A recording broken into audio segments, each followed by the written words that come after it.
talking to the owners. Wearing diamond rings, wearing kiss stealing, wheeling dealing, limousine right, jet flying, son of a gun, and I'm having a hard time holding these alligators down. They call me Hot Rod. Everybody knows it. I don't have to say what I am, because I've done it. That's the difference between you and me. You talk about it, I do it. You will know that your ass is mine, and that's the bottom line, 'cause Stone Cold said so.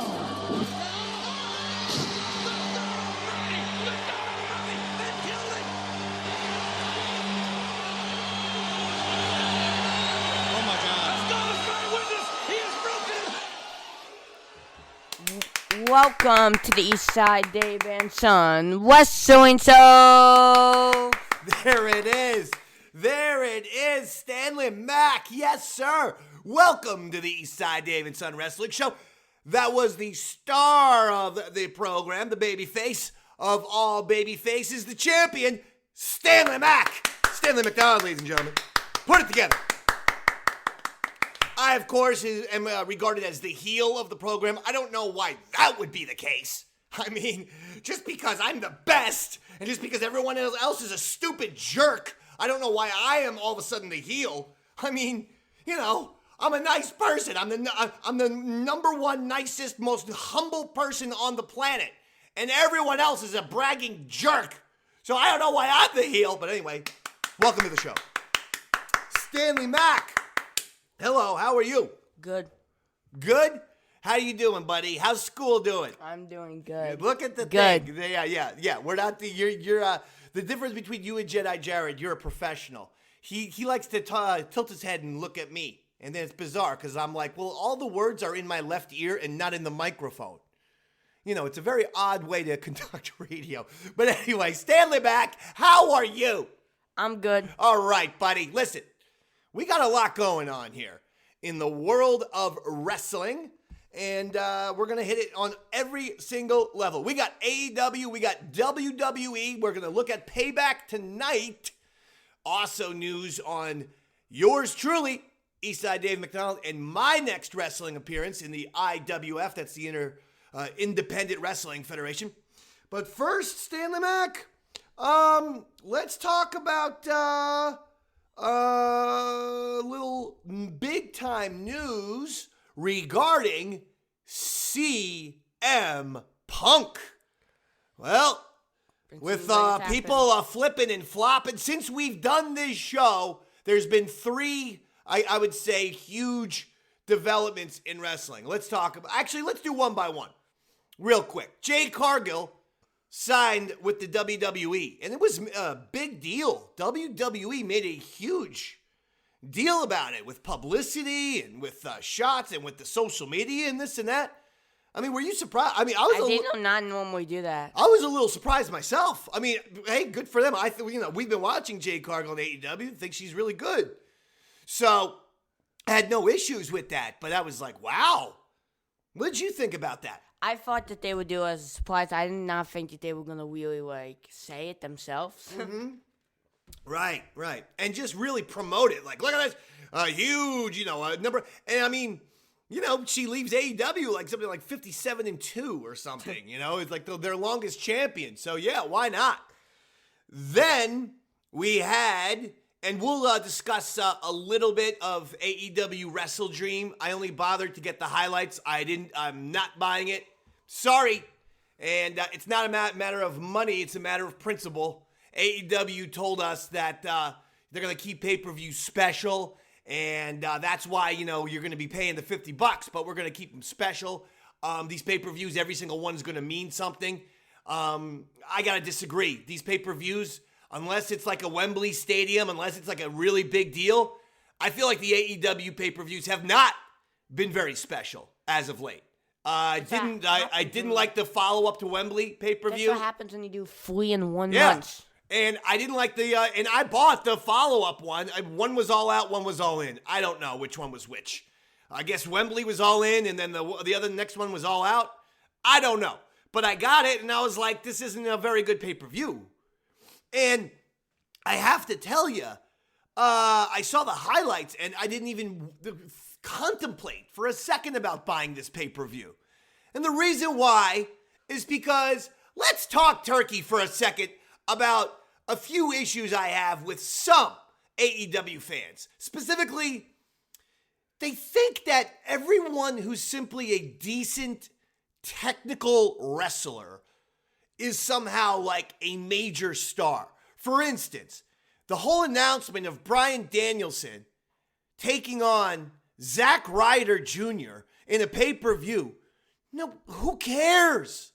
Who cares? And these AEW fans who don't realize they're like the 0.00001%. Because Zack Ryder can do some cool submission moves. He has no star power! Just like Wheeler Yuta. And just like Action Andretti. And just like a zillion of these younger AEW wrestlers who can simply do moves, but they have no star power. They have no creativity in terms of character. There is no psychology. They have no charisma. They lack a star element. Just because you can do wrestling moves does not make you a star. And the weird thing is, Bryan Danielson doesn't realize that that's the separator that he has between a lot of these technical guys. Is Bryan Danielson has that charisma, that innate star power. You want to root for Bryan Danielson. But these other guys don't. And I'm sick and tired of these AEW. Way better. Yes. And I'm sick and tired of AEW fans pretending that these guys, like some of these very boring guys who say, what? Because they can do a few submissions? Wheeler Yuta. So I was on Twitter the other day, and I saw some guy who criticized AEW because, rightfully so, because he's like, oh, Ricky Starks now, great. Ricky Starks, yet again, knocks it out of the park with another rivalry, and he's awesome. And now, I guess, now that he's not feuding with Bryan Danielson anymore, it's a pay-per-view match between Ricky Starks and Wheeler Yuta. And it's just like, again, boring as heck. So the guy online's like, AEW is seriously trying to kill Ricky Starks. He keeps getting hot, and he keeps knocking the ball out of the ballpark, and then every time he does, they put him back down with some stiff. But some guy responded to that with something along the lines of, if you think Ricky Starks is in any way, shape, or form a better wrestler than Wheeler Yuta, you're nuts. And it was like AEW Stan 569 or something. One of these, absolutely crazy about AEW. By the way, Ricky Starks is an AEW original too. So I don't know why you need to, if they're both AEW originals, why can't you just call it like it is? Let me tell you, commenter, if you think Wheeler Yuta is in any way, shape, or form better than Ricky Starks, you do not know wrestling. Okay? Anyone who thinks Wheeler Yuta is a better wrestler than Ricky Starks is insane. Period. And I'll tell you why. He has no star power. At the end of the day, we recognize these things as sports and entertainment. And you gotta have that star power. He doesn't. Wheeler Yuta doesn't.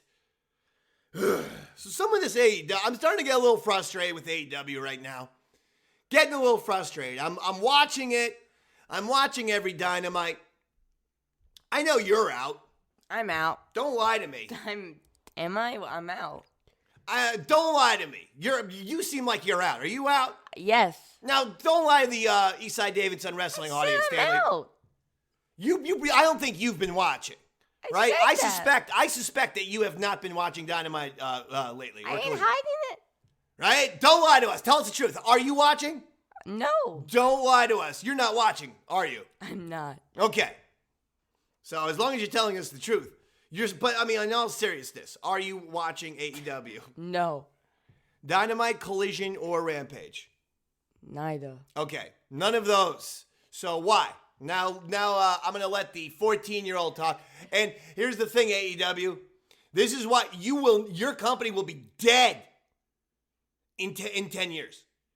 Because these 30-something-year-olds who don't actually love wrestling the way we love wrestling, they'll be on to something trendy, something kitschy, something fun to do. They'll be on to the next thing, and you will have no younger generation. Because Stanley Mac, are you watching AEW? No. How old are you? 14.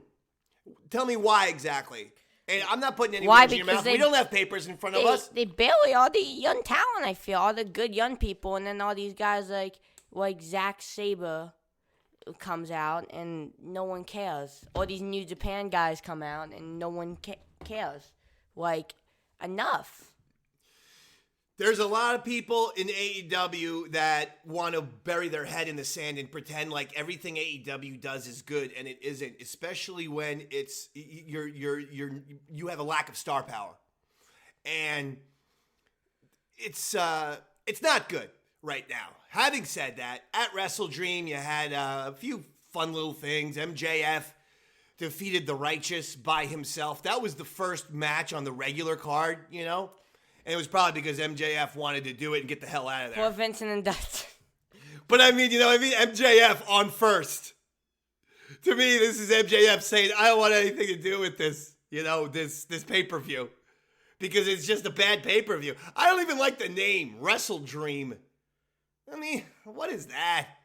Because Tony Webb's doing dream matches and not actually any story. Yeah. That's actually a good point. Everything, Tony Khan is all about dream matchups. He just doesn't understand. And it will make... AEW is becoming more and more video game wrestling. It just feels like a video game. Because it's just like, let's get Bryan Danielson and Zack Sabre Jr. in here just randomly.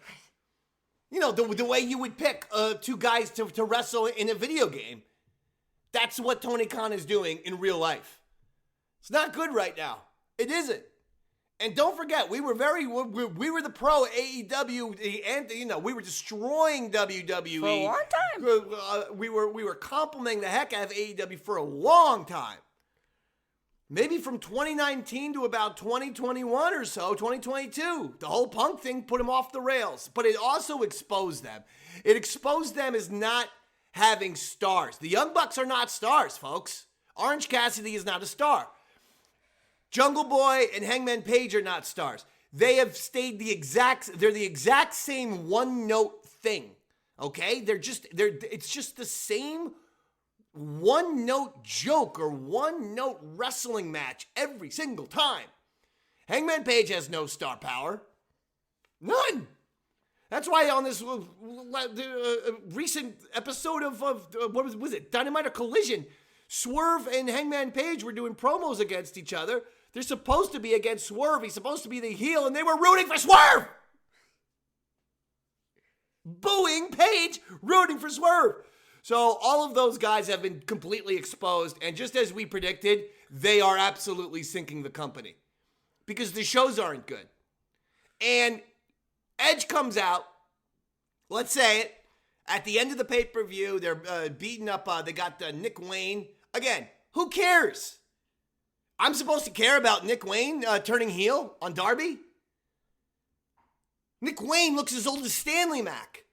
And we've also seen him on TV for like a month and a half. And quite frankly, he's been over-pushed to begin with anyway. Beyond that, he's annoying. The constant looking surprised. Oh, he's always got a surprised look on his face with the big eyes. What's the deal? Just because one person, one prominent wrestler, says oh, this guy can do a good drop kick, then we just push the heck out of that person? It's insane. So Nick Wayne turned heel on Darby, and Nick Wayne had joined Christian and Luchasaurus, and that's when Edge comes out, Adam Copeland, and had the song and everything. And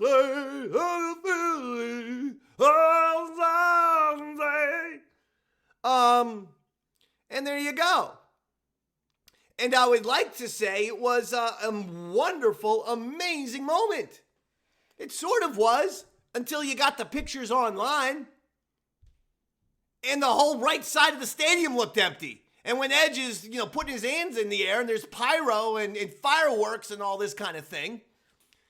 And you had the one camera angle, there was a section I saw of 50 seats in a row that were empty. Why is AEW having so many issues filling in the arena, like near the stage? Is it these weird AEW fans need to be on TV? So like they're these weird little egotistical, we have to be on TV, so we're only going to buy the seats that are on camera. And every other seat, even though if it's a great seat on the floor section, they don't buy it. Oh, that's the pizza, Jules. Thank you. Our pizza just arrived, ladies and gentlemen. Juliana's getting it. Juliana Mac, everyone. Thank you. Make sure you give him a tip, please. Write it. Give him $3. $3. It's pretty good. Eastside David Son Wrestling Show audience heard that one right there. I mean, come on. $15 pizza and I'm giving $3 tip. I mean, come on. Is that generous or what? I'm asking you. No. No? How much tip should I be giving? I thought that was pretty good. $15 pizza and a $3 tip? Oh, maybe I should be giving them more. Damn, the economy and stuff. She's got it. She's got that pizza. There it is. Pizza, pizza, pizza, Pizza, pizza, pizza, pizza party. Let's go, pizza. Let's go. Let's go, pizza. Let's go. Oh my God, your timing. Your timing is worse than some of these AEW wrestlers. I watched some stuff in this. I watched some Don Callis stuff. But overall, I didn't pay for it. I watched the highlights, and that's going to be my strategy with AEW going forward. And I'm not saying they've lost me, but I am disinterested in AEW now. I'm tuning in mainly out of habit and to see if anything big time happens, and to watch MJF. And not just MJF. I like a lot of people. I like MJF and Ricky Starks and a whole bunch of people, but they don't know what they're doing over there. All these stupid dream matchups have no psychology and no storytelling element to them, so it makes them very boring for the real wrestling fan. AEW is not a real wrestling fan. Okay? Sorry. That's just my opinion. I'm not talking everyone. I'm saying that weird young buck type of fan that just, to think that Wheeler Yuta is better than Ricky Starks this one, like... And to get all Bryan Danielson, Zack Sabre. What? Really? Anyway, by the way, poor Vincent and Dutz. You could have been in the Wyatt 6. I had to mention that. Oh, right. Yeah. I call them the Bray Wyatt team. There's a team. Gonna be in it. There's two guys who to me look exactly like Bray Wyatt, but in different ways. One looks like a miniature Bray Wyatt, like Bray Wyatt's mini-me. If Bray Wyatt had a mini-me, it would be that. And then the other one looks like a more out-of-shape Bray Wyatt. Like if the Funhouse Bray Wyatt wore a white outfit and was out of shape and the belly was hanging over the belt, it would be that guy. But those two guys, what were they named? The Risen, the Resurrected or something? I don't even know myself. But they were free agents. They were gonna be. Yeah, they were supposed. You were saying that those two guys were going to join the Wyatt Six. Yeah, that's what you're claiming. Yeah, until Vince showed up, and then a whole lot of stuff happened. All right, well there it is. And we got sidetracked. So that's AEW WrestleDream. So that brings us to Jade Cargill. So we did the Jade Cargill. We did the WrestleDream. What do you think about Edge, Adam Copeland? I think that's good. I mean, it's not going to save AEW like Tony Khan thinks it is. But Tony Khan made too much of a big deal of Adam Copeland joining AEW, saying it's the new era, because unfortunately, I hate to say this, as someone who's watched the WWE these last few years, Edge has not been an important part of the show. I'm not trying to be mean. He's a legendary guy. He's a legendary character. He's a Hall of Fame wrestler. But these last 2 years, Edge has not been important to the show at all. He has not had a buzz around him. So, yeah, a couple of AEW fans might get that initial buzz. What is it going to look like a month from now? I guarantee you, a month from now, 2 months from now, you're not going to be seeing a ton of buzz unless him and Christian just have this great epic feud, and basically it's them feuding with each other for like a year. Like if he doesn't do anything with anyone else, but it's just Adam Copeland and Edge feuding for a year, well, actually, that could be awesome. You know? Like, that could be cool. And then somehow they reconcile and they become tag team champions and they go out like that. Then that would be awesome. But he hasn't had a lot of buzz. And even on Dynamite. Okay, and then let's get to this Dynamite issue. I DVR Dynamite. I tune into Dynamite. I got 2 hours of young Sheldon on my television. Now, what the hell happened there? I'll tell you what happened there. Someone at AEW or I guess TBS or Warner Bros. Some moron said AEW Dynamite was going to be on at 4 p.m. on Wednesday. Well, since it was the regular show, Young Sheldon, if you didn't watch, and by the way, some of us work at nighttime and excuse me, and in the morning and in the evening, so that's what the DVR is for. I put on the show. I put on the show 2 hours of Young Sheldon. I'm like, this is just perfect. This is so typically AEW. It just is. This stuff never happens with the WWE. I never turn into a show and it's 2 hours of a dopey sitcom. So that was Adam Copeland's big Dynamite premiere episode, and so they screwed that up. So 800,000 people watched his big premiere episode, which isn't very good. No good right now. I'm sorry. Get your act together. Get back to psychology. Make these pay-per-views mean something. 3 pay-per-views in a month time span, month and a half. Sorry. I'm not going to get into it. And it's not, like I said, it's not about the money. It's about sometimes less is more.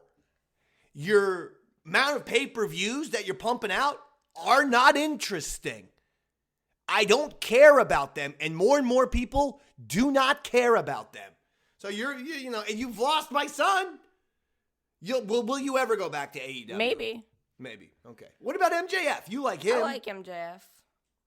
So you think that's the only guy you can watch, though? I mean, how about, would you watch him? Will it come to a point where you'll watch Dynamite only for MJF? Well, I guess the answer is no, because you're not watching it. He's on the show, isn't it? Yeah. So you're done. So basically, you're hoping for MJF to go to WWE? Yeah. Which will happen one day. Wow. Well, speaking of which, let's discuss it. Like we said, CM Punk. I won't say joining, but boy, oh boy, does it really look like it or what? I mean, we're seeing all kinds of reports. Survivor Series is in Chicago. We had Michael Cole and Seth Rollins, an in-ring promo where they were saying, best in the world and puppet master and things like this. A lot of punk-isms that they were dropping. And lots of reports have emerged the last 2 days where they're saying sources within the WWE says very likely, or quote, good bet. It's a good bet that CM Punk will return to the WWE. And an excellent chance, if he does, that would happen at Survivor Series in Chicago. Stanley Mac, thoughts and opinions? I think he's coming back at Survivor Series. I think. All right, give us a little analysis about Punk and what you think and what he can bring to the table. And was it a mistake of Tony Khan letting him go? Come on, give us a little. It was a mistake Stanley. of Tony Khan. It was a mistake. No, I know, but I mean, feel free to talk. My voice is hurting me. Talk a little bit. You're the co-host to the show. Let's go. What do you think about Punk? I think that this is a mistake on AEW. I think that CM Punk brings a lot, his ratings. If you look at the YouTube ratings from the segments, his segments drew way more than the Bucks. So yeah, this is definitely a good move. All right, that's good analysis. Good job. Give yourself 5 points for the analysis. No, I like it. I think you're right. I think Tony Khan's made a gigantic mistake. I think a huge error. Punk going to WWE will be a big deal, and I expect him to get along. I don't expect him to have the type of, backstage issues that he had at AEW. Because, sadly, Adam Copeland, when he got to AEW and they did the post pay-per-view scrum, he said, I just want to come here and help the younger talent. And I hate to say it, it was almost word for word what Punk said in his first AEW media scrum. And don't forget, people like Hangman Page did interviews where they literally said, I don't listen to anyone. Like, they were proud of not listening to anyone older than them. Because they were like, I'm doing my own thing, man. I'm a star. So yeah, I don't like listening to the generation of the past. And that's just not how wrestling has worked in any point of its 100-year history. You always learn and listen from the veterans and the legends. So these younger AEW guys are like, nah, that's okay. I don't need Punk's help. They're going to say the same thing with Copeland. They're going to say the exact same thing. Maybe they're not going to try to, antagonize him because they know that Adam Copeland's probably not going to punch him in the face the way Punk is. But, they're not going to listen to the guy. He'll try to give them advice and they'll probably be like, okay, thank you. And then they'll just totally ignore it and do their own thing. So I feel bad if he's going to AEW to instruct any younger people because the younger people have already said they don't want help. They don't want to listen. Not all. Not all. Like Darby. Ricky. I got to be fair. Ricky's great. Darby's great. All the good ones. No, yeah, you're right. When I'm talking about that, we're talking about the Hangman Pages, the Bucks, and all that contingency, which has thoroughly destroyed AEW. It is not the same place in 2023 that it was in 2021 or even 2019. There was buzz and freshness and fun, and it feels dark. It feels full of drama. It feels frustrating, and it feels less than. In 2021, it felt like a competitor to the WWE in terms of big-time matches and wrestlers and stories and psychology, Punk and MJF and all this kind of thing. And now it doesn't. Now it feels like video game wrestling. And they should be concerned because they're on their way. 5 years, they very well could be Impact Part 2. I'm not saying they're going to be canceled. I'm saying they could be Impact Part 2. Listen, if you're an AEW fan and you don't like these comments, again, I want to root for wrestling. I want AEW to be good. WWE to be good. I want them all to be good. It's good for everyone. If everything is at a very high level. But as WWE is raising their level, AEW is dropping theirs. That's the reality. So let's go to WWE right now. And because we have Fastlane and Stanley Mac, Fastlane is tonight. And let's get through some of these matches. What do you say, pal? Yeah. Seth freaking Rollins, your World Heavyweight Champion, versus Shinsuke Nakamura in a last man standing match. Now, I think that Seth wins clean. Now, it's not going to happen tonight, because it's Fastlane. Nothing's going to happen. But I mean, I do think that eventually, how they're going to have Priest eventually cast in that is, and I have a creative idea that, which is, he casts it and he seemingly wins, okay? And Finn Balor comes out, he's clapping for him, but he says, good job, you won the belt. The only one problem is, you forgot this, and he's holding up the actual contract that we never see that's in the briefcase. Oh. He holds that up, and so he backstabbed him. Oh. Okay, I like that prediction. That's not tonight, but eventually, I'm saying. Okay. Tonight, Seth wins. Tonight, Seth wins is what you're saying. Okay. Yeah. Yeah, Seth wins. Would I be surprised if they tried a little shocking thing with Nakamura? Because it feels like they are pushing him in a better way, a more prominent way with the videos and things like that. You know what? I'm going to go for it. Upset special. Shinsuke Nakamura wins, and he becomes your new World Heavyweight Champion. I'm going for it. Because like I said, it just feels like Shinsuke, they have pushed him. And, he's lost. So what's the point of having yet another match where he loses? Next one. We got Io Sky, your WWE Women's Champion, versus Asuka versus Charlotte Flair. It's a triple threat match for the WWE Women's Championship. Who do you like? Io wins. Io, why? Because he didn't see he didn't just win the belt, but, So EO wins just because she just got her hands on the belt? Yeah. Okay, fair enough. Charlotte Flair. Charlotte's taking the belt back. I don't understand why Io Sky has gotten over as a babyface and they kept her as a heel and they still have her in Bayley's group. Why is Bayley's group still a thing? No one. I mean, listen. If I'm going to hit AEW about the things that no one cares about, let's do it with WWE. No one cares about this group anymore with Bayley. Seriously, Io Sky has gotten over huge with the fans as a babyface. Why has Bayley not turned on her by now? Out of jealousy. And if they're doing it, it's way too long. Yeah, this has been too long. Just do it. Bayley wouldn't be cool with Io Sky as the champ in her group. She would want the belt. This makes no sense. So I'm not a big fan of any of this that's going on. That's why just give it to Charlotte, start over. Next, Latino World Order, Rey Mysterio and Santos Escobar, and Carlito with Zelina Vega versus Bobby Lashley and the Street Profits. Carlito. Did they just give that away? Because on SmackDown yesterday, it was Rey Mysterio. Okay, so what happened? Stanley, did you see SmackDown? No. Okay, what happened was LWO just got eviscerated. And I'll tell you, some of the bumps looked great. On the LWO tag team. I forget what what's that tag team called again? They're LWO, aren't they? LWO. Well, whoever they are. That's what they're called. And I know. They took nasty bumps. And so Rey Mysterio said that he was going to call someone and try to get a surprise partner for the pay-per-view. I didn't think they announced, unless I missed it and I went to the bathroom, I didn't think they announced Carlito on SmackDown. So it's quite possible that Wikipedia has just given us, or somebody just gave us a heads up, because I didn't think they announced it, but maybe I'm wrong. I could have went to the bathroom stand. I could have been, sometimes I like to heat up a slice of pizza, right?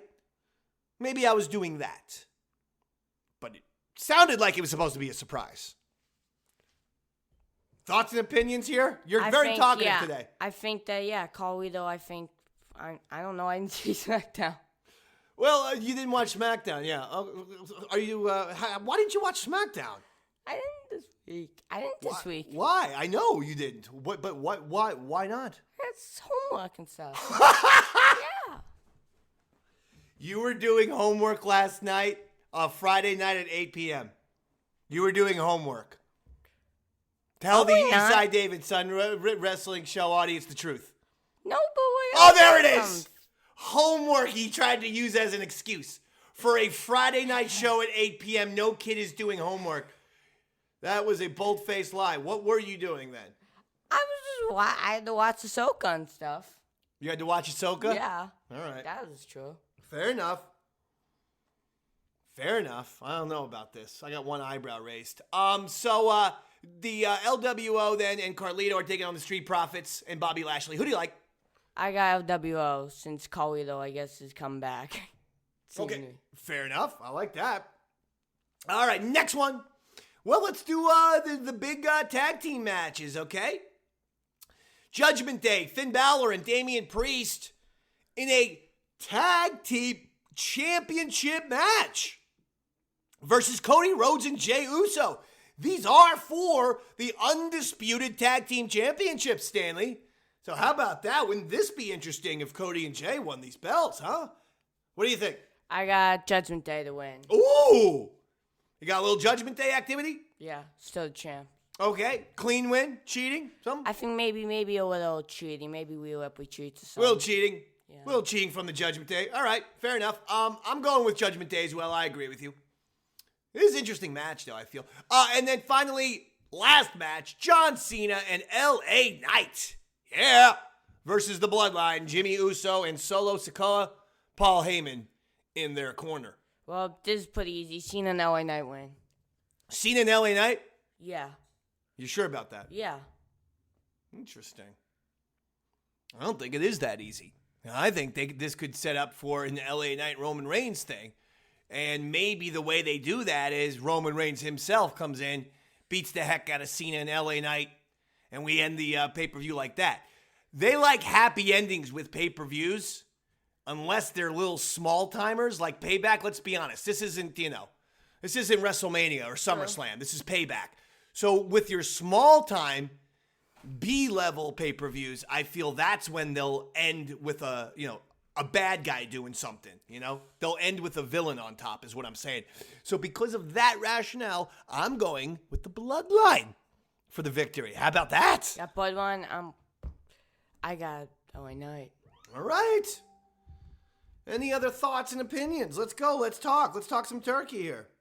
Thoughts and opinions. Thoughts is that this is, like you said, though, this is not the biggest of events in the world.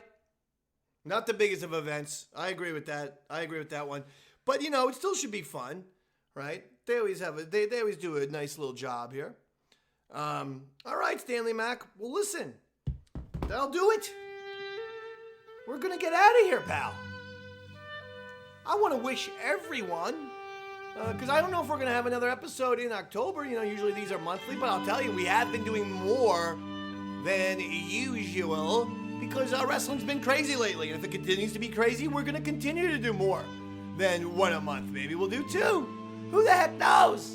But I do want to thank you, Stanley Mac. Thank you, too. And I want to thank the Eastside David Son Wrestling Show audience. I want to thank Stanley Mac. I want to thank everybody. Enjoy your WWE Payback tonight. Enjoy wrestling in general. Still a lot of good things and people to like in both leagues. And there's also the IWF. That's right. In November, Davey Mac is back. That's right, baby. The Eastside Empire. We are back in, let's get the date here, Stanley. November 18th in Nutley, New Jersey. Get your tickets at campiwf.com. Campiwf.com. As my guys, the All-Americans will be there. The Eastside Empire is going to be there. I got a few more guys that I'm bringing into my stable, and we are going to dominate. We are going to dominate these baby faces. We are going to destroy these goody two-shoe type wrestlers, fan-friendly type, shaking hands with the fans and this kind of thing. We don't believe in that kind of thing. You understand, Stanley? That's just not what we do, okay? We like to spit on the fans, not shake their hands. So, campiwf.com for this fantastic event being called When Legends Rise. And that's what's going to happen with the Eastside Empire. We are going to rise to victory. And we're going to take all the gold. CampIWF.com. Well, look it. Wrestling, I love it, Stanley. AEW, WWE, IWF, and more. It's all good. Have a great day, everybody. We'll see you later.